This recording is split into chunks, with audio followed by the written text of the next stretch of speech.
नमस्कार. मी महेंद्र हरपाळकर, सचिव महाराष्ट्र लोकसेवा आयोग. औषध निरीक्षक गट ब अन्न आणि औषध प्रशासन या संवर्गाच्या 154 पदांकरता दिनांक 22 मार्च 2026 रोजी चाळणी परीक्षा राज्यातील 6 विभागीय मुख्यालयाच्या ठिकाणी ऑफलाईन पद्धतीने घेण्यात आली होती. या परीक्षेचा निकाल दिनांक 12 जून 2026 रोजी जाहीर करण्यात आला. त्यानंतर दिनांक 1 जुलै ते 22 जुलै या कालावधीमध्ये पात्र असलेल्या 488 इतक्या उमेदवारांच्या मुलाखती घेण्यात आल्या आणि मुलाखतीच्या शेवटच्या दिवशी म्हणजे दिनांक 22 जुलै 2026 रोजी सायंकाळी पात्र गुणवत्ताधारक उमेदवारांची सर्वसाधारण तात्पुरती गुणवत्ता यादी आयोगाच्या संकेतस्थळावर प्रसिद्ध करण्यात आली.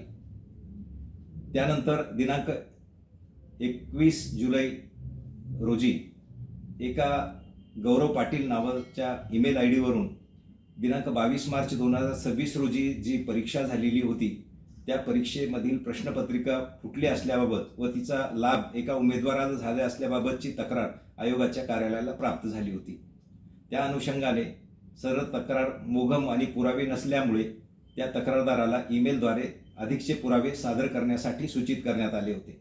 त्यानुसार त्या तक्रारदाराने म्हणजेच गौरव पाटील या नामक व्यक्तीने दिनांक 23 रोजी आयोगाच्या कार्यालयामध्ये ईमेलद्वारे हे पुरावे सादर केलेले आहेत.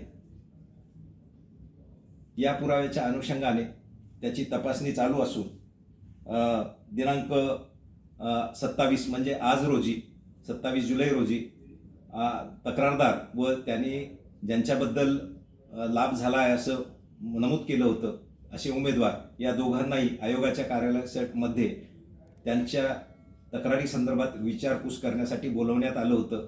हे दोघेही आज अनुपस्थित आहेत, आलेले नाहीत. दरम्यान काल संध्याकाळच्या ईमेलद्वारे जो आज सकाळी प्राप्त झाला त्याच्यामध्ये जे तक्रारदार आहे त्यांनी ही तक्रार त्याचा एक मित्र ऋषिकेश गांगर्डे याने भ्रम फैलवण्यासाठी केलेली असून तो स्वतः गांगर्डे हा उत्तीर्ण झालेला नाही.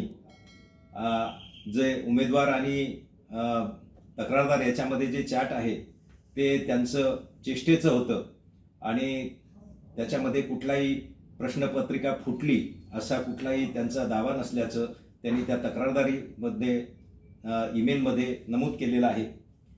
आयोगाने हे सर्व प्रकरणं अत्यंत गांभीर्याने घेतलेलं असून संबंधित तक्रारदार यांनी सादर केलेले पुरावे, उमेदवार यांनी सादर केलेले त्याचे म्हणणे या सर्व प्रकरणामध्ये इतरही काही तक्रारदार अथवा उमेदवार ज्यांचे नावं या तक्रारीमध्ये आहेत त्यांनी निवेदनं ईमेलद्वारे सादर केलेले आहेत.